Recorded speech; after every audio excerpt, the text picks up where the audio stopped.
One of the youngest IAS officer हैं, केवल 21 years की एज है।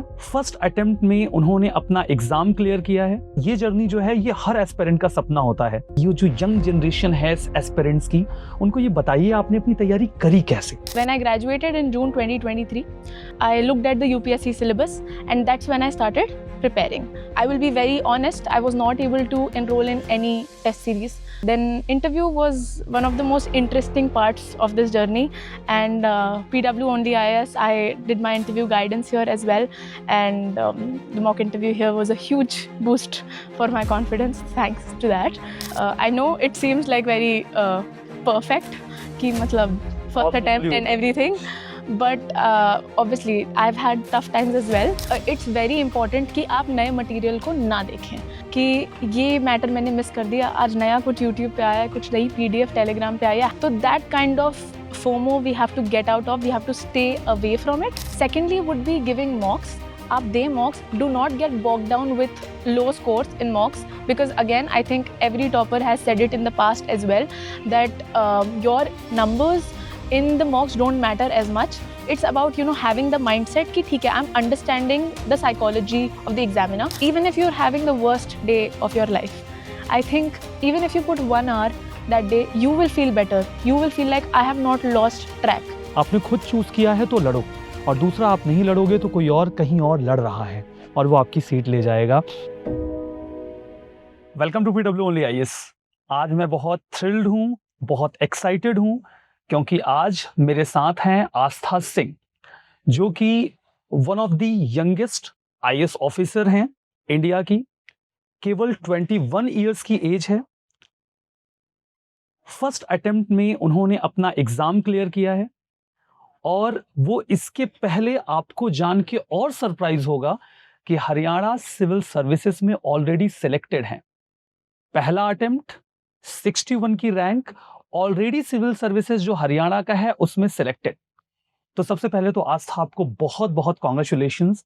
ये बहुत ही यूनिक और बहुत ही थ्रिलिंग अचीवमेंट है, जो वास्तव में इस यंगर जनरेशन को इंस्पायर करेगी, जो अब इस सिविल सर्विसेज की तैयारी में लगे हुए हैं। Thank you so much sir, thank you. और हम बहुत ऑनर्ड हैं कि आज आप हमारे साथ हैं और हम आपसे बात कर पा रहे हैं, आपको यहाँ पर सामने प्रेजेंट कर पा रहे हैं स्टूडेंट्स से, ताकि उनको कुछ गाइडेंस मिल जाए। तो चूंकि बड़ी ही यूनिक सी आपकी जर्नी है, मतलब ये जर्नी जो है ये हर एस्पिरेंट का सपना होता है। पहला अटेम्प्ट, आपका टॉप 100 में रैंक, आप पहले अटेम्प्ट में ये पोजीशन सिक्योर कर लें। आप थोड़ा सा ये जो यंग जनरेशन है एस्पिरेंट्स की, उनको ये बताइए आपने अपनी तैयारी करी कैसे? Right. तो I graduated in 2023 from Shriram college of commerce. मैंने इकोनॉमिक्स ऑनर्स में डिग्री करी, और मुझे कॉलेज में स्टेप इन करने से पहले ही पता था कि this is what I wanted to do.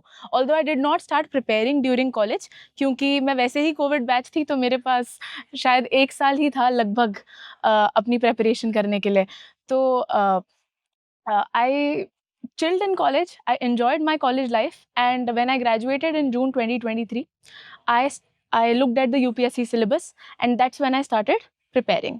July 2023, and मुझे पता था कि 1 साल से कम ही था मेरे पास अटेम्प्ट देने के लिए। I could not go for a full time foundational coaching course, right? और मुझे चाहिए था कि मैं अपने घर के कंफर्ट से प्रेपरेशन करूं।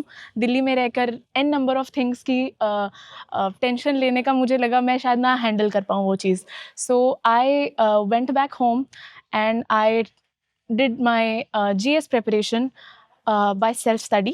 Obviously, I took a lot of help from online resources, बहुत digital resources, YouTube, Google, everything I've used to optimum capabilities, Telegram especially, and उसके साथ साथ मेरा ऑप्शनल इकोनॉमिक्स था, तो जिसके लिए मैंने एक रिकॉर्डेड लेक्चर्स कोचिंग क्लास ली थी।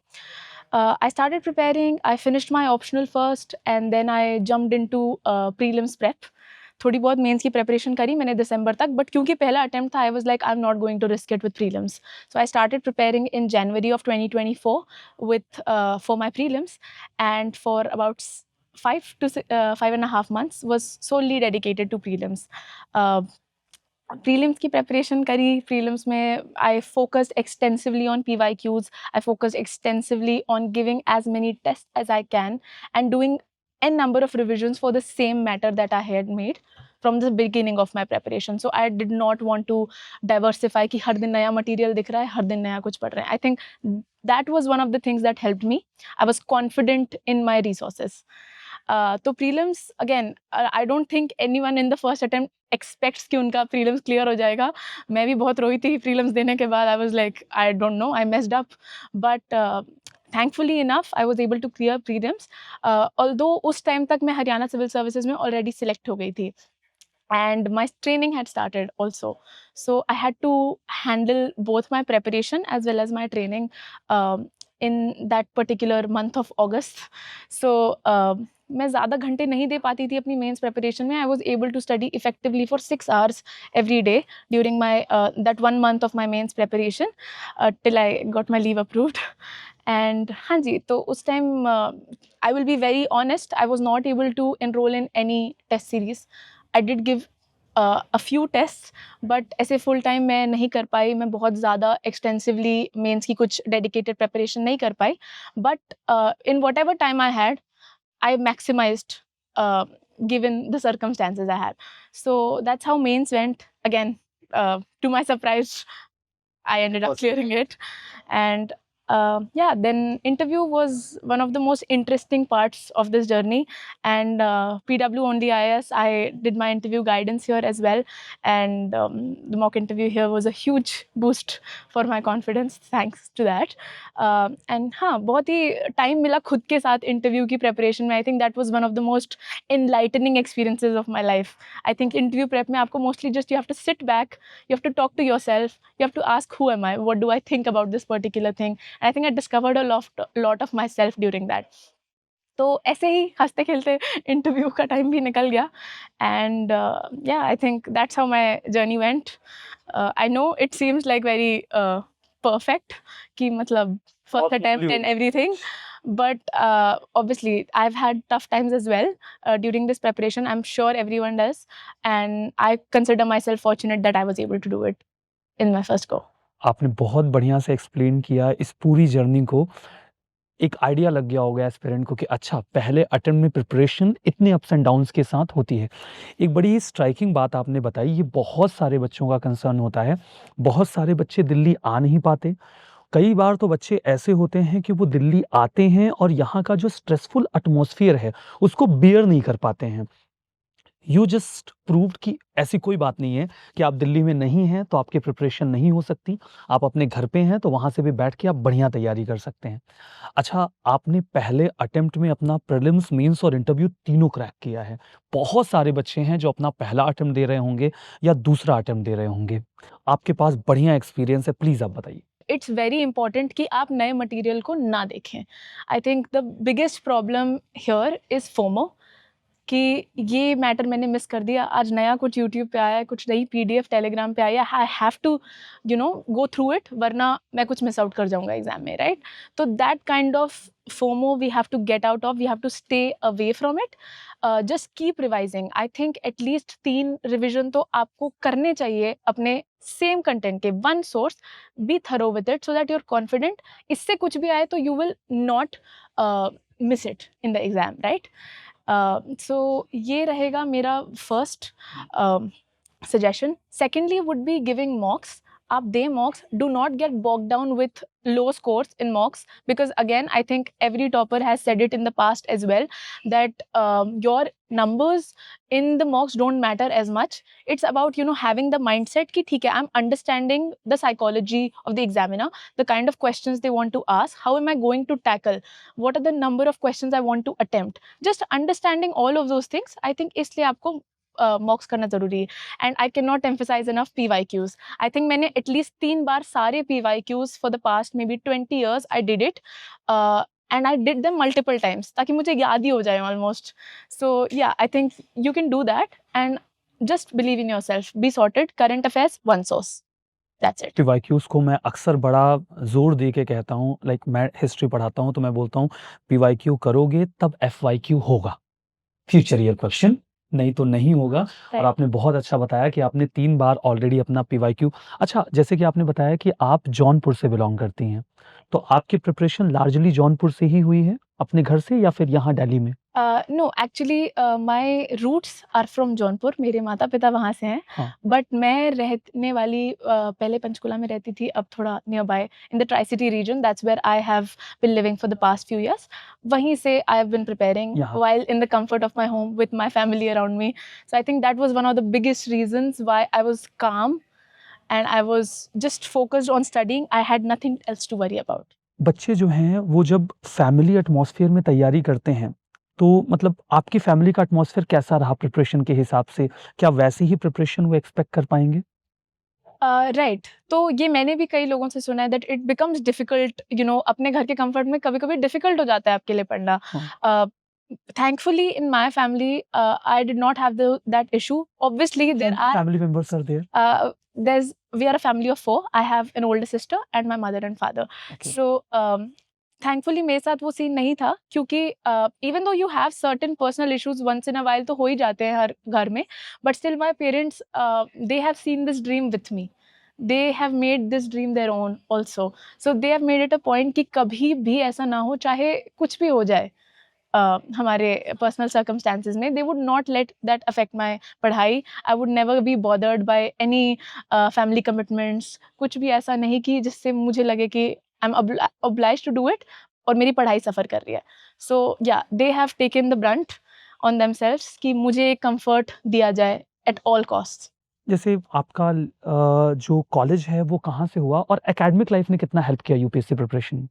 Right, like I said college enter करने से पहले मुझे क्लैरिटी थी कि मुझे यूपीएससी करना है।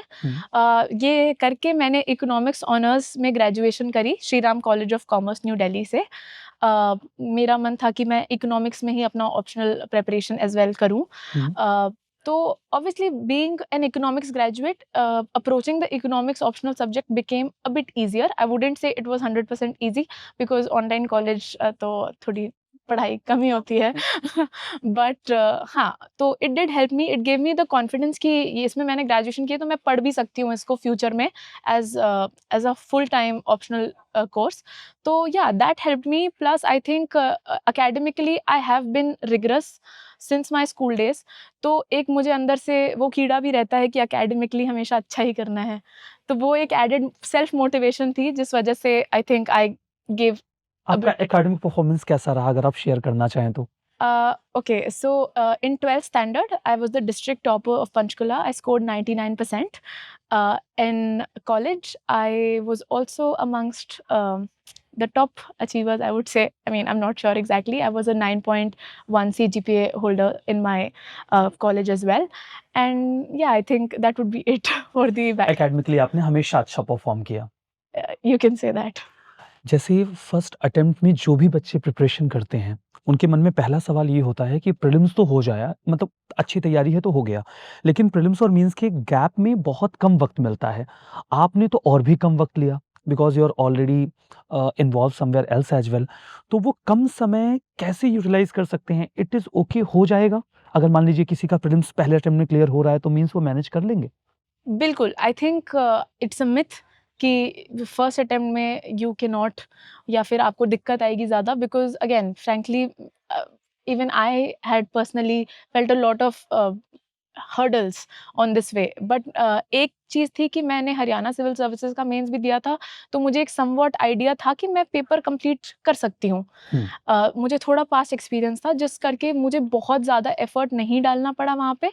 For some people it may take you know an extra effort, but I think the amount of time that UPSC does give between these two, and also आप एक साल की प्रिपरेशन में आप काफ़ी कुछ प्रीलिम्स में भी पढ़ते हो जो आपको मेंस में हेल्प करता है। एंड ऑल इन ऑल मुझे लगता है it can definitely be done.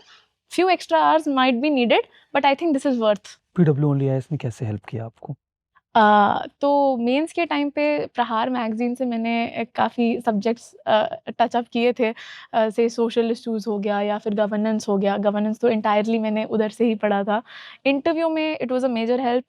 Interview guidance programme की मैं एक स्टूडेंट थी पीडब्ल्यू ओनली आईएएस की, and yeah, I think that's how PW only IS plus their free sources always have been a help. So yeah. जैसे कि आस्था, हम लोग usually बात करते हैं, जब नया बच्चा आता है तो वो करंट अफेयर्स को लेकर बड़ा अनकंफर्टेबल होता है। करंट अफेयर्स में उसकी बहुत ग्रिप होती नहीं है और 1 साल वो इतना जूझा रहता है अपने स्टैटिक सिलेबस के साथ कि दोनों को बैलेंस करना बड़ा मुश्किल होता है। आपने करंट अफेयर्स कैसे मैनेज किया? तो इनिशियली अब जैसे सभी कहते हैं कि न्यूज़पेपर पढ़ना बहुत इम्पोर्टेंट है इस प्रिपरेशन में, और मैंने आज तक अपनी लाइफ में प्रिपरेशन करने से पहले कभी रेगुलरली न्यूज़पेपर पढ़ा नहीं था। तो स्टार्टिंग आई डिड कि मैं थोड़ी आदत डालूँ न्यूज़पेपर पढ़ने की। I did do that, but as you come closer to the paper आपको ऐसा लगता है कि वो कॉस्ट बेनिफिट रेशियो थोड़ा कम हो गया है न्यूज़पेपर पढ़ने का। फिर because you will anyway study a current affair magazine, या आप कोई मंथली मैगज़ीन तो पढ़ोगे ही। तो मेरे हिसाब से आप एक कोई ऐसी मैगज़ीन पकड़ो, can be a monthly magazine, can be a year long compilation, but that should be your primary source. If here and there you're getting something, you're finding something, you can note it down. But ऐसे मुझे नहीं लगता कि आपको बहुत 4 जगह से पढ़ने की ज़रूरत है। कोई मैराथन वीडियो चल रहा है, कोई 3-3 मैगज़ीन्स पढ़ रहे हैं, न्यूज़पेपर भी पढ़ रहे हैं। आई थिंक इतना कॉस्ट बेनिफिट नहीं है, क्योंकि करंट अफेयर्स इतना ज़्यादा अनप्रेडिक्टेबल है कि आप 4 सोर्स भी पढ़ लोगे, but you might not get a question right in the exam. बिल्कुल ऐसा है। So just give it as much importance as it requires, nothing more, nothing less. एक और सवाल मैं एस्पिरेंट्स की ओर से आपसे पूछूँगा आस्था। आपने पहले अटेम्प्ट में बहुत ही यंग एज में अपना एग्ज़ाम क्लियर कर लिया। बहुत सारे बच्चे इसी एस्पायरेशन के साथ इस तैयारी में जुटे हुए हैं और ऐसा हो सकता है कि वो कुछ गलतियाँ कर दें, जिनकी वजह से वो अपना ये अटेम्प्ट मिस कर दें। आपने ये किया है, आप क्या सजेस्ट करेंगी कि वो ऐसी कौन-सी मिस्टेक्स हैं जो अवॉइड कर दें, ताकि जिस तरीके से आपने पहले अटेम्प्ट में अपना एग्ज़ाम क्लियर कर लिया है, वो उस तरीके से एग्ज़ाम क्लियर कर पाएँ? तो बिकॉज़ अगेन मेरा पहला ही अटेम्प्ट था। कई बार मैं ऐसी एडवाइस देने से मैं डिटर करती हूँ, क्योंकि मुझे लगता है कि I have not seen the other side, right? So maybe I am not the best to give advice, but एक चीज़ जो मुझे लगा कि मेरे लिए काम करी है is the consistency that this exam requires. if you're having the worst day of your life, I think आप 1 घंटा अगर पढ़ोगे ना, 1 घंटा if you're giving, because if this is your aim, even if you put 1 hour that day, you will feel better. You will feel like I have not lost track of things, right? तो आप consistent रहना कभी ना छोड़ें, because even a few days of gap can, put you on a back foot, जिस loop से आपको वापस उस फ्लो में आना मुश्किल हो सकता है। तो कंसिस्टेंसी अपनी मेंटेन करें। Secondly, emotional balance and emotional support is extremely important. मेरे हिसाब से आप अपने आप को दुनिया से क्लोज ऑफ ना करें। पहली बात, you need a support system. It could be your family, it could be your friends, it could be your partner, anything, right? But you need a certain number of people who can pull you back when you are in a rut, कि आप कभी भी ऐसे एक depressing phase में जाते हैं या आप सेल्फ डाउट के फेज में जाते हैं, उससे बाहर निकलना बहुत ज़रूरी है। इसके लिए you need people around you. So be social, don't be over social, obviously, have a limit to it, but have certain people who've got your back. So these are 2 cents on this. एक सवाल मुझसे बहुत पूछा जाता है, मैं चाहता हूँ प्लीज़ आप इसे आंसर करो। अब मुझसे कोई पूछेगा तो मैं ये वीडियो भेज दूँगा कि देख लो। कहते हैं, बहुत ही कॉमन क्वेश्चन आता है, मेरे इंस्टाग्राम पे आ जाएगा, टेलीग्राम पर आ जाएगा, सर मैं कंसिस्टेंसी नहीं मेंटेन कर पा रहा हूँ, नहीं मेंटेन कर पा रही हूँ, कैसे करूँ? तो कोई तो एक ऐसा फ़ोर्स होगा जिसने आपको कंसिस्टेंसी मेंटेन करने में हेल्प किया होगा। ऐसा क्या हो सकता है जो उनको मदद करे? देयर आर फ्यू थिंग्स जिन्होंने मेरी हेल्प करी है। पहली बात तो जैसे मैंने कहा, एक एकेडमिक मेरे अंदर वो कीड़ा था ही कि मुझे थोड़ा टॉप पे ही रहना है। I have to clear it, this is what I want, तो मुझे करके ही रहना है। I can not fail. मतलब ये थोड़ा नेगेटिव मोटिवेशन हो जाता है कि not doesn't work every time, but मुझे पर्सनली ये एक चीज़ थी जिसने मुझे सेल्फ डिसिप्लिन रखा। Secondly, I just feel like sitting back once in a while and introspecting कि आप क्यों हो यहाँ पे। You always knew this will be a tough journey, you knew there can be setbacks. तो आप अपने आप से कभी-कभी जब आपको लगता है कि oh it's getting too difficult, कैसे कंसिस्टेंट रहूँ, मुझसे नहीं हो पाएगा, then just sit back and see why did I choose this, why do I want to be here. Also एक बहुत ही नेगेटिव मोटिवेशन का तरीका मैं अपने लिए अपनाती थी। I don't know where I had exactly heard this quote, but I had written it during my preparation. I think I saw a teacher और समवन से इट कि always remember there's someone working really hard to take your dreams away from you. तो competition बहुत है। If you slack, you know that it can put you on a back foot. तो इसलिए consistent रहना is a prerequisite in my ये opinion. Negative line होते हुए भी बहुत खतरनाक लाइन है और ये हर एस्पिरेंट को याद रखनी चाहिए कि आप अगर जरा सा पीछे जा रहे हैं तो यहाँ कोई है जो बहुत जद्दोजहद के साथ लगा हुआ है और वो आपकी सीट ले जाएगा। एंड दैट्स वाई ये कंपटीशन है और one of the toughest competition है। Right. तो आपने बहुत बढ़िया चीज़ बताई कि मतलब आपको ये तो सोचना ही होगा, अगर आप कंसिस्टेंसी मेंटेन नहीं कर पा रहे हो, कि भाई आपने खुद ही डिसाइड किया था कि मुझे ये सिविल सर्विसेज करना है। मुझे नहीं लगता कि किसी को ज़बरदस्ती कोई फोर्स कर पाएगा कि आप सिविल सर्विस करो। Exactly. आपने खुद चूज़ किया है तो लड़ो, और दूसरा आप नहीं लड़ोगे तो कोई और कहीं और लड़ रहा है और वो आपकी सीट ले जाएगा। बहुत ज़्यादा मज़ा आया आपके साथ इस कॉन्वर्सेशन में। आपने बहुत प्रीशियस गाइडलाइंस और एडवाइसेस दी हैं एस्पिरेंट्स को, स्पेसिफिकली जो पहली बार दूसरी बार अपना अटेम्प्ट देने जा रहे हैं। और we are really very honoured that we are sitting with one of the youngest IAS officers in India. बहुत ही यंग एज में आपने ये अचीवमेंट ली है। It's dream of many of the aspirants, और आपकी बातें, आपकी एडवाइसेस उन्हें ज़रूर से इनकरेज करेंगी और वो अपनी तैयारी में और दिल लगा के लग पाएंगे और मेहनत कर पाएंगे। Thank you so much Aastha. Thank you so much, sir. It was an honor. Thank Thank you. you.